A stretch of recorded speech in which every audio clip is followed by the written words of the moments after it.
Hello, my name is Brittany Deigh. I am a psychic medium and spiritual teacher. My divine purpose is to assist in the expansion of the collective consciousness and to help you become more connected with the divine. This is a space to remember all that you truly are and ignite the possibilities of your highest potential.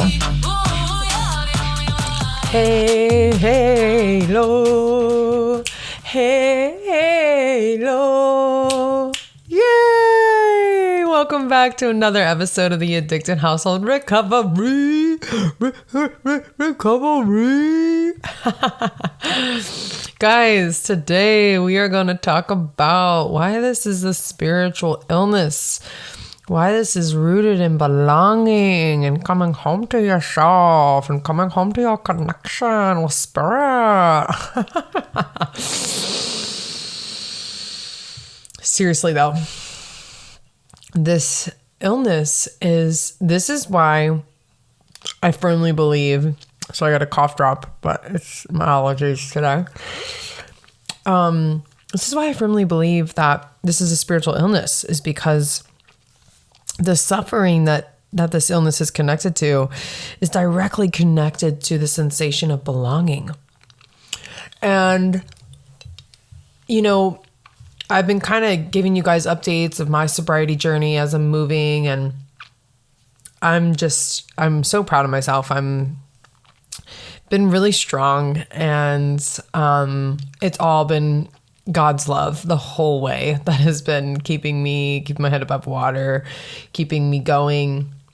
And I had this situation this last Saturday. So this is a little bit of a blended story and also a little bit of blended education and my beliefs. But this last Saturday, my partner, he had this planned all week to go play cards. My partner's he's a freaking mechanic. He's a math freaking, like, his mind is just, when it comes to numbers, it's incredible. And he loves to play cards.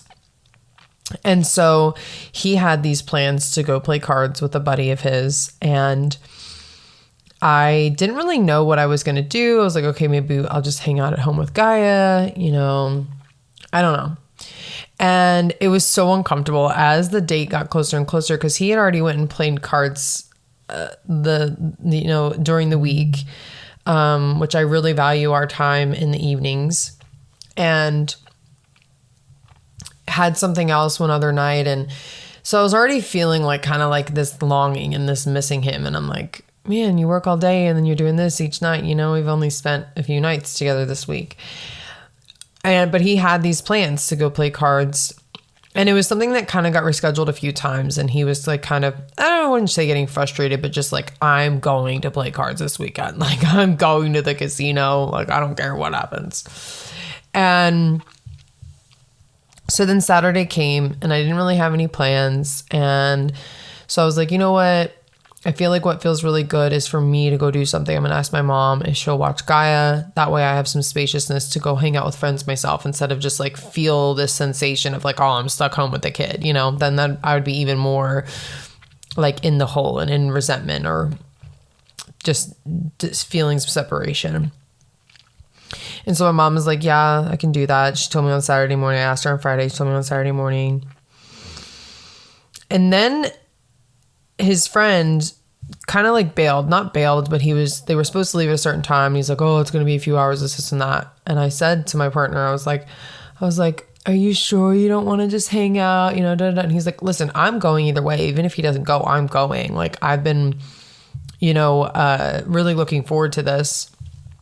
And I even, my codependency started coming forward, and I even kind of was trying to coerce him. I'm like, oh, I feel like you're forcing it. Like, it's just not working out. Why don't we just go do this? And da-da-da.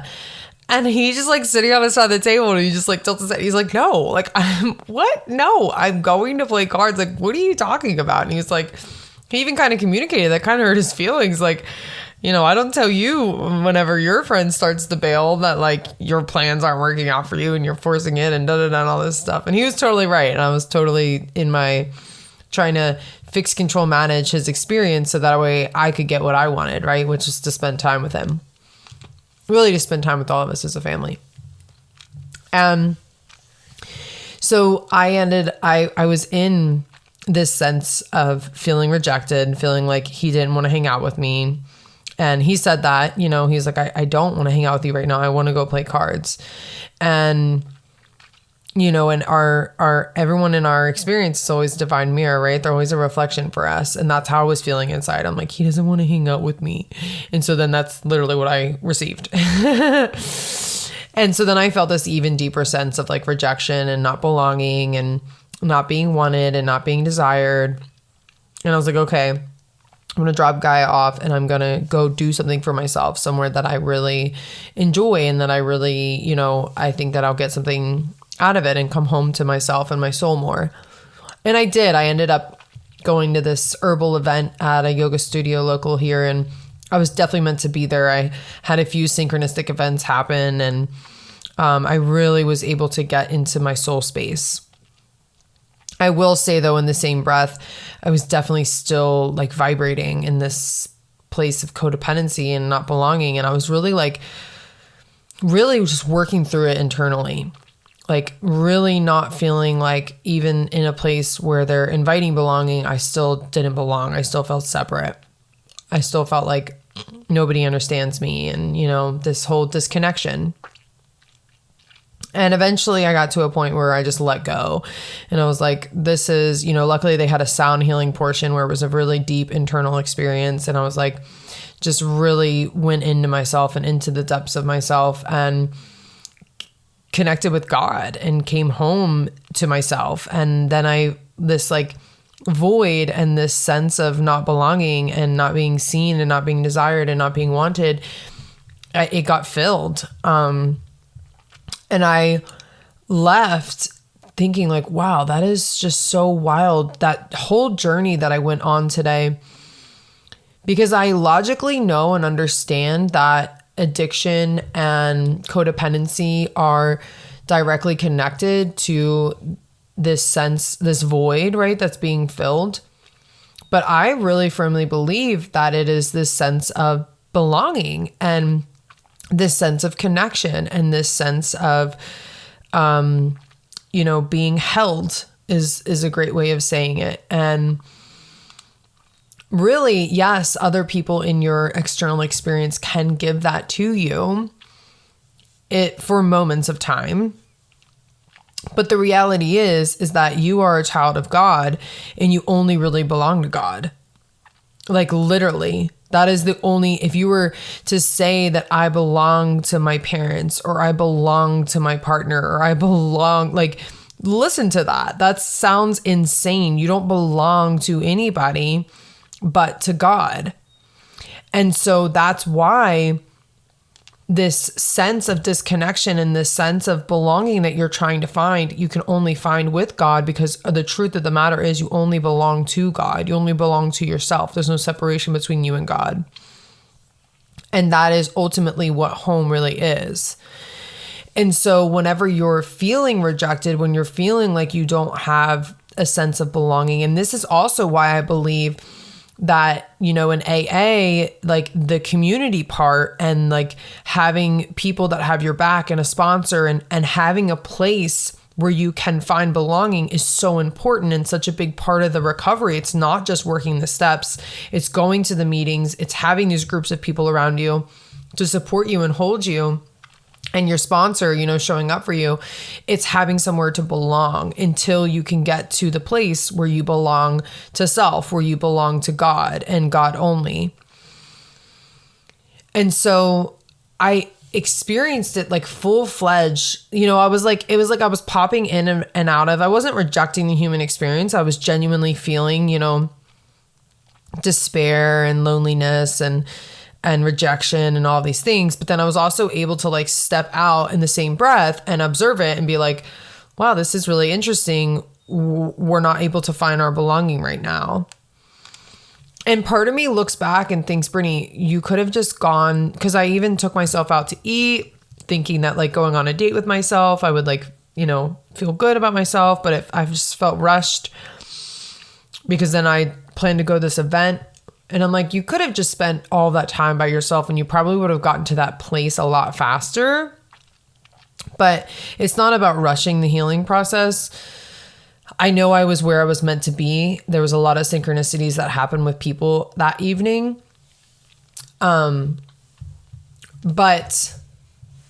it really brought to highlight how this sense of filling the void, this desire to fill a void, comes from that sense of not belonging. As soon as you feel like you don't belong somewhere, as soon as you feel like you don't belong at your job, you don't belong in this relationship, you don't belong in your family, you don't belong blah, blah, blah, in this community, in this whatever it is, that is whenever the desire to use, because I was thinking about going, instead of going to dinner, I was like, I'm going to go get a fucking margarita, like all of these feelings and sensations of relapsing and using came about. And I'm like, what is happening right now? And that's why I was really able to get into the observer mode and really look at it, because I could feel something with my sobriety journey was present and happening.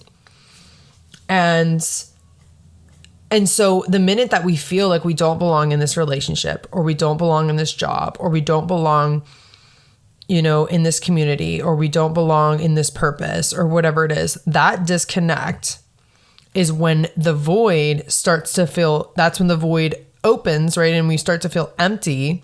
And then we start trying to fill it with these other things that we think could create some sense of belonging. But the reality is, the only way to truly fill that sense of belonging for something that will actually be long lasting and not temporary is to go to God, because God is the only one we truly belong to. So God is the only one that can truly fill that void. And it's just kind of this refining and refining. Like, I guess some people see it as a cycle, but it's just this continuation of filling that and filling that and filling that with more and more and more of God frequency, more and more and more of what you truly belong to, more and more and more of what you're truly at home with, and finding more of the places that are seeking that from your partner or your job or your career or your whatever it may be. So that is also why I firmly believe this is a spiritual illness, because you're always going to find more places that you're looking outside of yourself and finding more opportunities to fill that place with something other than drugs and alcohol or substances or love or whatever it may be, whatever you're addicted to, and to fill that with God's belonging and God's love and God's trust and God's frequency and energy. It's always available to you. Like, it's always there and available to you. It's just a matter of rerouting and turning away from the drugs and the alcohol and the abusive relationship or whatever it is, turning away from the things that are self-sabotaging and turning to the thing that is what you actually truly on a soul level really desire and really belong to. And that's why it's so powerful and connected so much to your power, because that choice, man, that choice to either sabotage or choose your truth, that's the illusion, right? Versus the truth of your soul. Once again, spiritual development, spiritual illness. I really feel that this is all really, really rooted in our soul. And I get that, like, some people don't identify with, and maybe I should do a whole podcast episode about this, but identify with, like, you're always an addict. And I think that people are taking it a little too seriously and being, like, too attached to the wording of that. Because I think that what they mean when they say that in AA is that you're always on this spiritual evolution. You're always on the journey of refining and finding more of the places that are looking outside of self for that God, love, frequency, connection, and belonging. That's never going to end. It's never going to stop. And so that's why the journey of sobriety and the journey of addiction never stops and never ends, because it's a spiritual journey and you can't escape your spirit no matter how hard you try. So I just invite you to not take the wording, it's almost like all of the teachings in the Big Blue Book or all of these teachings here on my podcast, like take it with a grain of salt. Like ultimately, this is a spiritual journey and it's about your truth, your connection to God. And so it's like taking everything with a grain of salt, but knowing that what your intuition is saying, what your connection, what your sense of being held and belonging to God brings you is what is best for your recovery and your sobriety journey, period.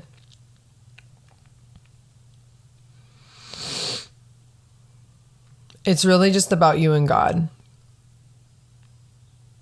And everything that aligns with that is what's a part of your sobriety, and everything that is not aligned with what is true to you and God at that time is a part of your sabotage. That's a simple way of saying it. So if you can be so deeply honest and in your truth that you can be honest when you're sabotaging and be truthful and authentic about what is truly sabotage. Because what's going to be sabotage to your soul may not be sabotage to my soul. And the level of uniqueness and individualism that comes with addiction and the sobriety journey also shows what a spiritual illness this is. So if you can be really radically honest about what is truly sabotage to you and what is not, what is, healthful and bringing you to a greater state of wholeness, that's what's going to bring you to a deeper sense of belonging to yourself and being in your truth, which will bring you closer to God, which will bring you one step closer on your recovery journey. Thank you so much for joining me today. I hope that you enjoyed that episode. Please subscribe, leave a review, and if this was impactful for you at all, please share it with others. This is how we can help each other. Much love and namaste.